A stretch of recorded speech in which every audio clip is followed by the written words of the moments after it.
And hello, everybody, magnificent entrepreneurs, and welcome to a new episode of Magnificent Time. And I'm so excited today because we have a guest I've always wanted to have on the show, and she is Milana Leshinsky. And Milana has grown a movement, actually. She is doing something that nobody really had even done before, at least that I know of. And that's basically taking a different approach to business.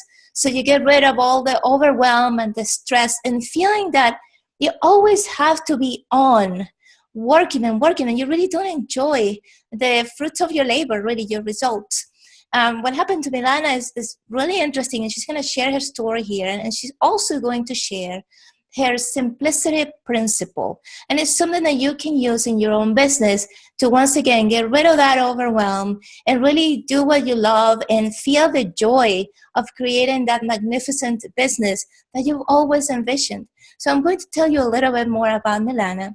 So Milana is the founder of Simplicity Circle, and she is creating a simplicity revolution for coaches, authors, speakers, and entrepreneurs who want to grow their business with ease.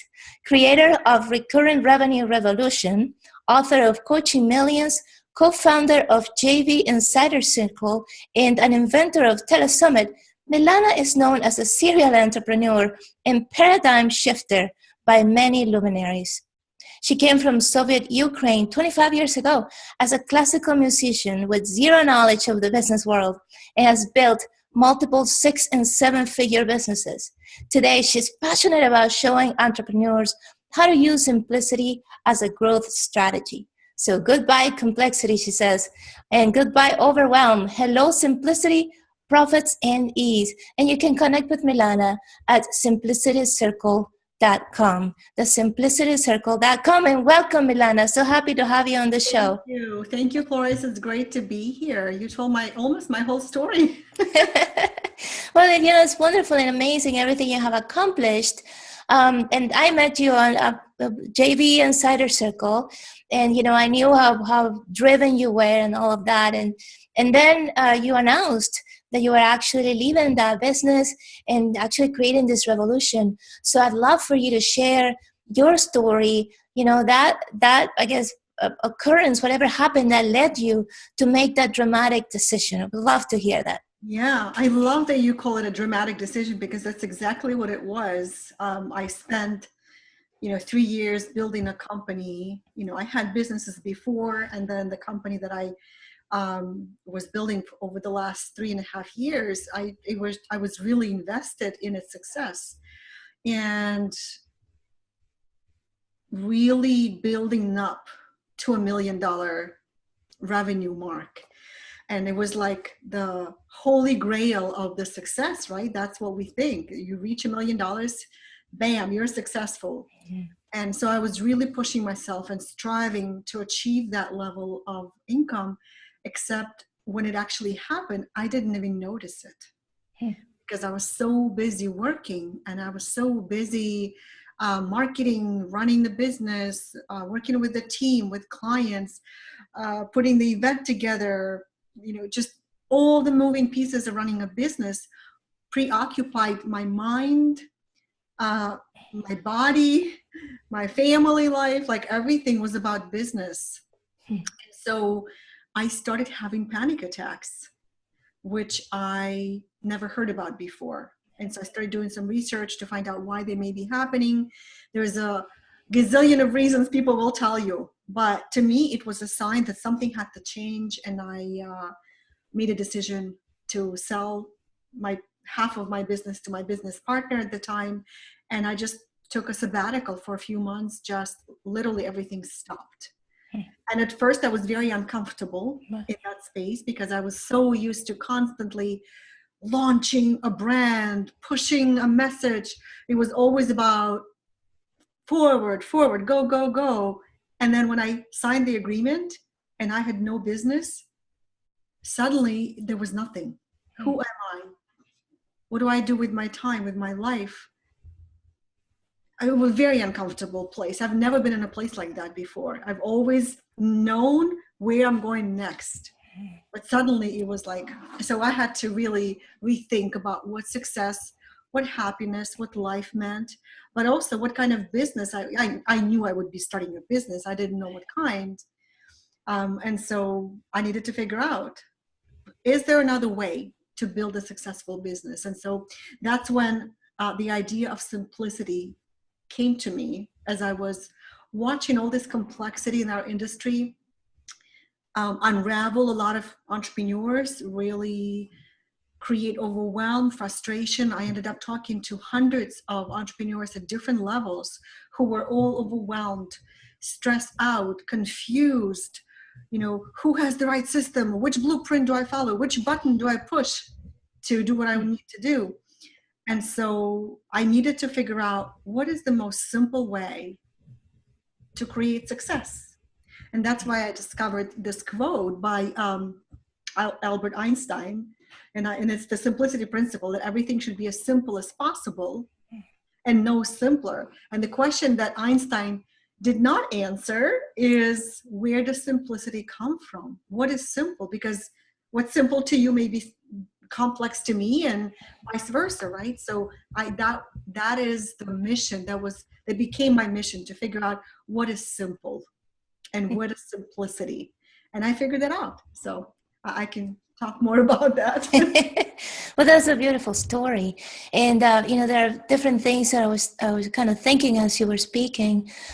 First of all, that it must have been super scary for you to be at that point that for the first time you didn't know what was next. And that feeling of uncertainty is really scary. So you were able to, instead of being kind of paralyzed by it and, spend years kind of wondering and not, feeling frazzled just by the fact that you didn't know what was next, you decided to take action and see what you could do, a new idea that was different. And then I also noticed that you actually went out and talked to other entrepreneurs because you knew that you needed that to validate your new idea.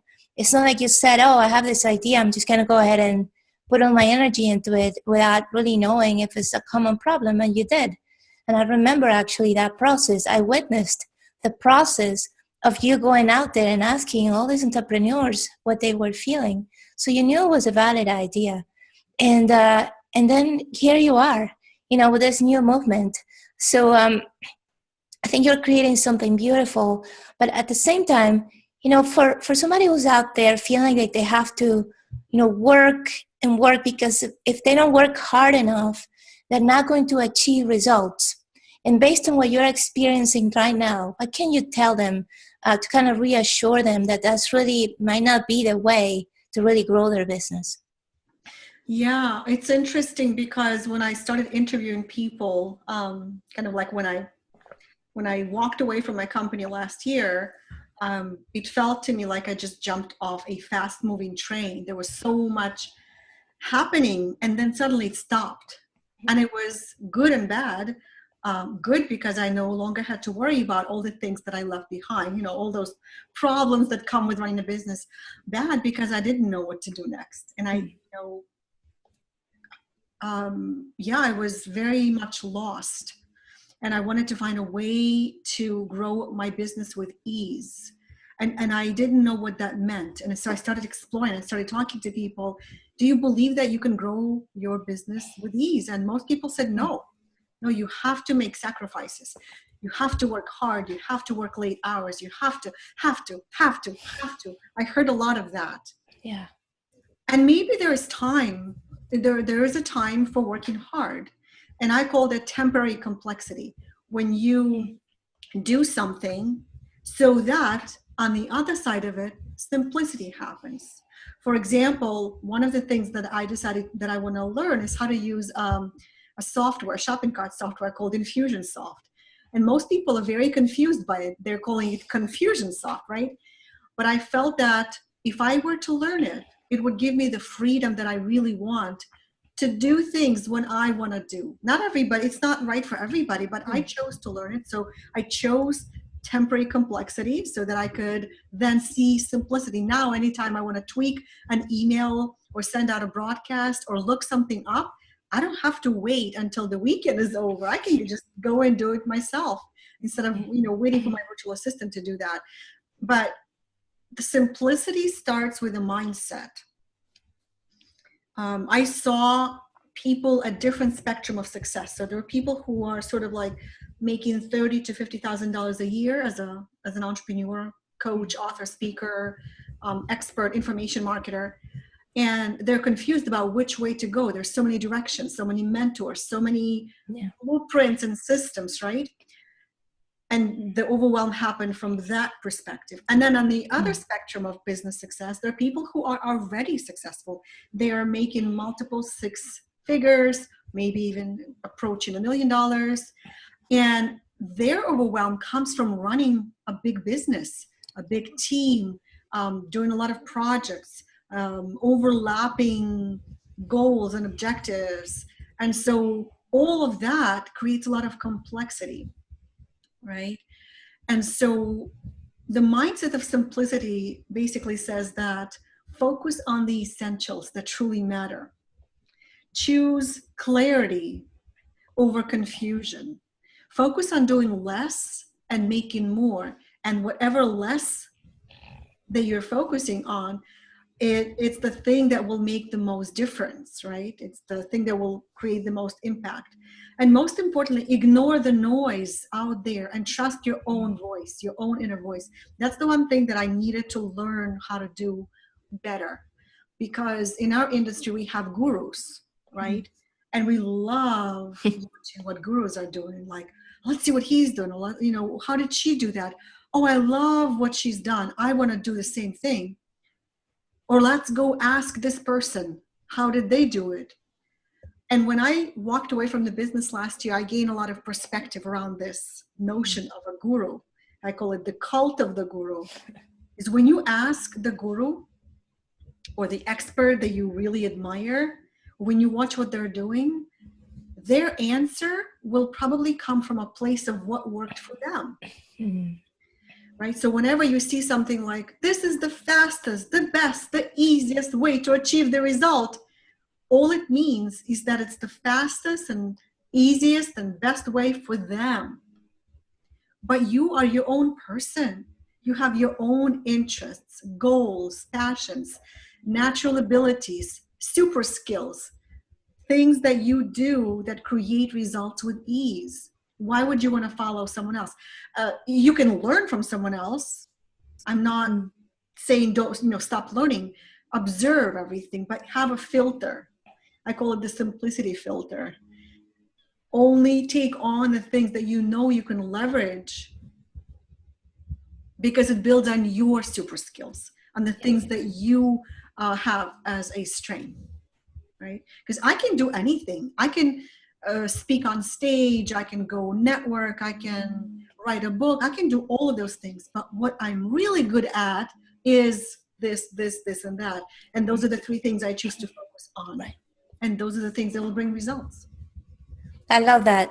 I love the concept of simplicity filter. And yes, I mean, it's a filter that is based on your natural abilities, on your values too. And, what really resonates with you. I have so many people very stressed out who work with me. They say, oh, I have to do Facebook Live. I have to do Facebook Live. Like, is it a must do? And it's not. You do it if it's something that you enjoy, that resonates with you. Same applies to all of these marketing strategies, to launches. If launches don't resonate with you, don't launch a product. Have an evergreen product. It has to be what works for you. And then you brought something so important, Milana, which is the word focus. And it's something that I experienced in my own business. When I first started out, I was doing that. I was following the gurus and what I had to do, and I just wanted to do it all. And I experienced burnout, like really severe burnout, that I just said, I quit. This is not worth it. I'm ready to quit. And I really meant it, and I was ready. And that wouldn't have happened if I had that focus. So what would you say if somebody's saying, okay, this sounds really good, but how do I figure out, what to focus on, what to not focus on? Do I have to just test everything and see what sticks? Or do I have to, what is it that I have to do first? Yeah, that's a great question. That's what I've done for years. I think that's what most people do, is by trial and error, right? You try one thing and it works, great. You do more of that. You try something else, it doesn't work. Oh well, I guess maybe I'm not smart enough. I'm not adequate enough. I'm not sharp enough, because that's what people tell themselves when something doesn't work. Our tendencies to blame ourselves for something that we didn't achieve. Well, this woman, just put together an awesome event and filled her mastermind group with 100 clients, and I couldn't do it. I must not be good enough. I must not be. I must not. Maybe I wasn't born to be an entrepreneur. So we create all these stories about ourselves, when in reality is that you just have a different set of super skills, a different set of natural abilities. I call it your unique business and your unique marketing personality. Everybody has a different marketing personality, something that you should really build on and something that you should just release or let go. That's what simplicity is about. When you come from a mindset of simplicity, you then really are tuned in to what you need to release and let go, and what kind of things you need to play big in. We like to say the words playing big. And I ask people, what does it mean to you to play big? I don't know if you remember that survey I did on Facebook. I do remember. Yeah, and everybody was like, doing big events or getting big name JV partners or investing into a high-end mastermind program. That could be playing big. Just playing big is being willing to do things that others are not willing to do, that pushing yourself and really moving forward regardless of what it takes. Like, I was willing to do whatever it took to get to $1 million business. Yep. So I could say I have $1 million business and feel like $1 million, except I didn't feel like $1 million. I don't even know what it's supposed to feel like. Because you don't notice it because you work so hard, right? Right. And so the key here is to find something that allows you to become aware and leverage your own super skills. And what I found is that most people are not aware of their natural abilities. Like, I knew about the concept of natural abilities. Like, there are a lot of books written about it. There's a lot of things that you can do to try and test, like quizzes and things like that. But when it comes to business, most quizzes out there, most assessments out there tell you your soft skill. Like, you would be a great manager. Well, what does that mean? Or you'd be great with technology. What does that mean as far as business? And how do I market myself? In which direction do I play big? That's what Simplicity Circle is all about. I have a process that I discovered and really developed like a framework for people to really understand what their business personality is like. So we look at the business model and we'll look at the marketing strategy. And when we bring it all together, what happens is we create a business that is custom fit just for you, so that growing that business becomes like second nature. Right. I love that. Growing by being you. Exactly, because it's what you said. It's just so difficult sometimes to figure out what is my natural ability. So then in the process, then you do things that don't match your natural ability, and you end up in that place of burnout. And the risk is that if you end up in that place, then you just quit and give up on your dream. But if from the start you know what you're good at, so you can put your energy and effort into that, then of course you have much more probability of success, and then you can actually grow your business. Would you agree with that? And if you're a complete newbie, you've never even started building a business, you're just thinking about it, maybe you should start first and try different things to see what you like, what you don't like. Like, I would never know whether I like being on stage or not until I tried. I never would have known whether I like writing or not, or whether I like doing Facebook Lives. Like, I really didn't understand how that works and what that would require from me. But now that I'm aware of all of these things, I am paying attention to whether I feel drained and low energy and very tired afterwards, or if it charges me up and I can do more and more of it. So I started really paying attention, like listening to my observing my body, my mind, what my reaction is to these things. And it's definitely a tool. Your intuition is a tool, but it's great to have other kinds of tools that tell you, okay, these are the kind of things that you can release. Don't even go there. You can do once anything. I can speak from stage and try to sell stuff, but I'm not good at it. But that's okay because I have many other super skills that allow me to be successful. Yeah. And if you are trying to do things that are really not in your super skill set, you're going to find yourself pushing, forcing, putting extra effort, but not getting the result that you are expecting. Like I spent 11 years trying to learn how to speak and sell from stage. I studied everybody's systems, right?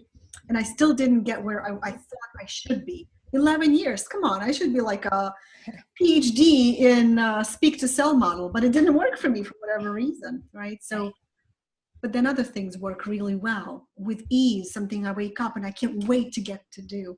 Those are the things that I will do more of.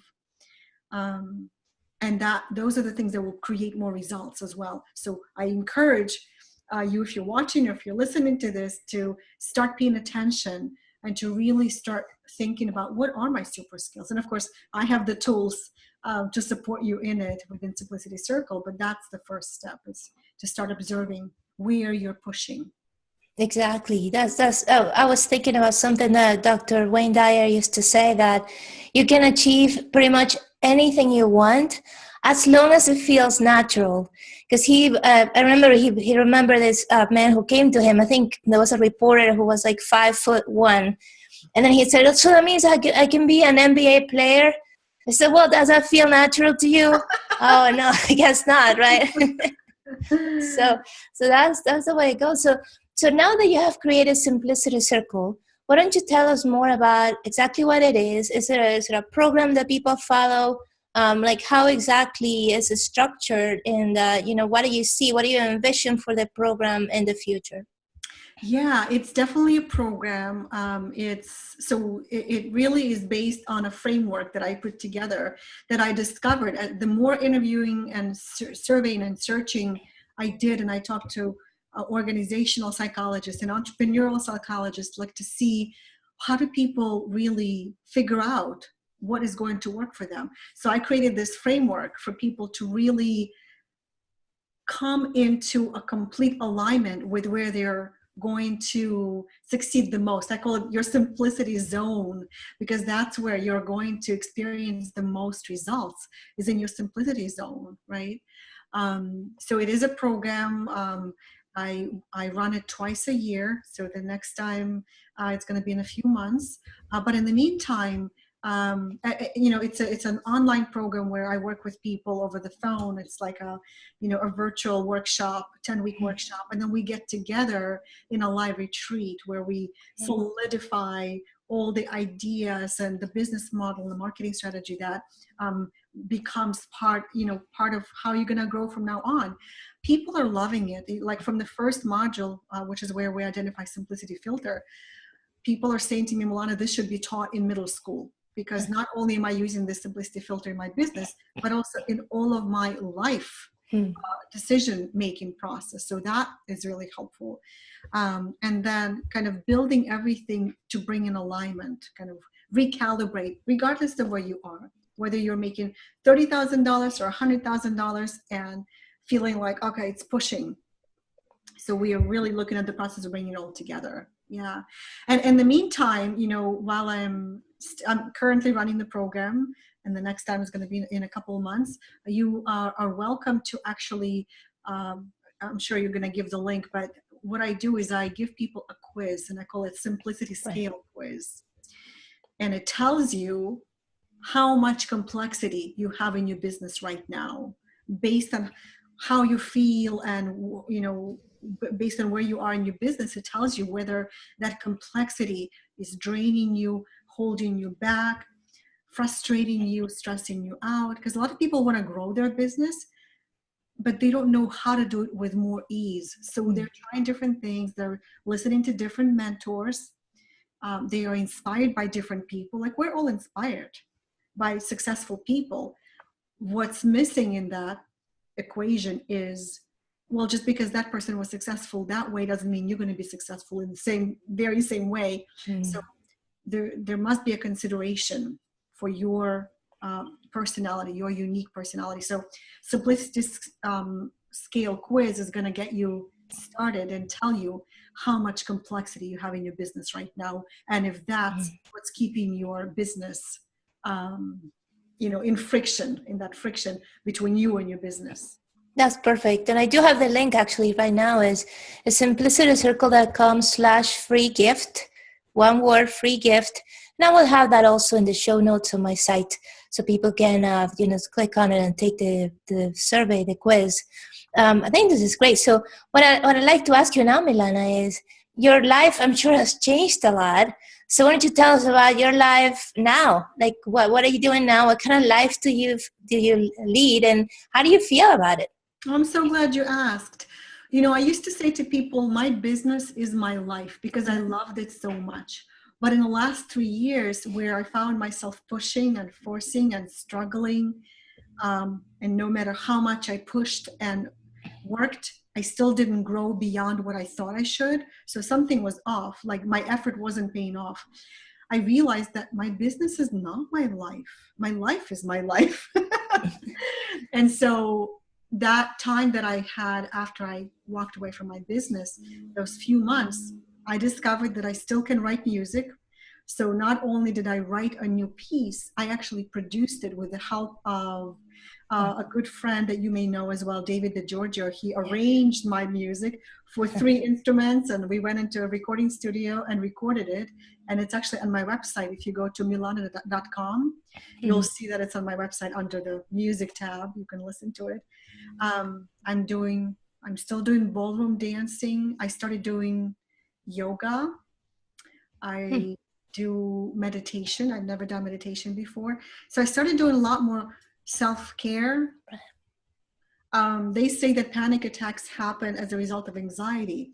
And anxiety happens when you have a mental ticker in your head constantly of some kind of anxious thinking. So I never realized that, but I constantly kept thinking, is it going to work? Are they going to like it? Is this going to sell? Is this the right headline? Is this the right subject line? It was constantly running as a ticker in my brain. And I stopped doing that because I slowed down.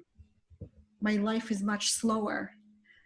I live a slower paced life. And I am only saying yes to projects that are really making my heart sing. Right. Because why wouldn't I? Right? Why would you say yes to a project that makes you feel dreadful? I think that is the biggest realization and change in my life, because I grew up, as you said, in the Soviet Ukraine. I was a classical musician, and to be good, you need to push yourself. You need to be self-disciplined. So I grew up as somebody who was very self-disciplined, and I would do whatever it takes to achieve the result I wanted to achieve. That was my mindset. But I guess when you turn 40, things change, and your body tells you, you're not going to live like this anymore. I'm going to give you panic attacks or something else. I got panic attacks. Somebody else might have gotten cancer or a divorce, or maybe they didn't spend enough time with their kids and the kid turned out messed up, or I don't know, like all kinds of things might be happening in people's lives as a result of lack of self-care and too much attention on business. So my scales have tipped and life is winning over business right now. So I'm happy about that. Well, that is beautiful. And just like you're composing your music, you're composing your life. Now you're the creator of your life and designing that life the way you want it. And I think that's what we all want. And that's why it was, such a pleasure to have you here on the show. We only have a couple of minutes left. So I guess my last question then, if you have one last thought for our listeners to part with, that they can take with them as they kind of think about this and they start reflecting on whether their life is really following a simplicity type of principle or not, what would you say? Just one last thought. I would say my favorite thing to say is grow your business not at the speed of light, but at the speed of life. That's not an original quote. I heard it somewhere else and I really loved it. The old Milana, from years ago would be like, go, go, go. Of course I need $1 million. No, everybody needs $1 million. And the new Milana is looking at the old Milana and saying, wow, look at her go. Like, just the difference. And you may or may not be ready for that message, by the way. If you told me to slow down 2-3 years ago, I would say, why? I'm fine. Yeah. Right. But there's time for everything. And right now, for a lot of people, the message is slow down, enjoy your life. So what? You're going to make another $50,000, and then what? And then what? And to people who are not at the level where they want to be financially, this sounds kind of crazy. Milana, why wouldn't I want to make another $50,000, right? But I promise you that if you focus on things that are natural to you, like you were saying, Cloris, and things that you're passionate about, things will start moving naturally in the direction of growth. So stop pushing, stop forcing, look at where you are pushing, look at what comes hard to you. Maybe you're not even supposed to be doing that thing. And take my simplicity scale quiz. It will really open your eyes. There are some questions that shock people as far as evaluating where their business is right now. Well, that is a perfect message to leave today. And remember, once again, you can connect with Milana at simplicitycircle.com and then take that quiz, simplicitycircle.com/free gift. I have all the links in the show notes. Thank you once again, Milana. And as I always say, every second of your life, reveal your magnificence with ease. Thank you so much. Thank you, Cloris, for having me.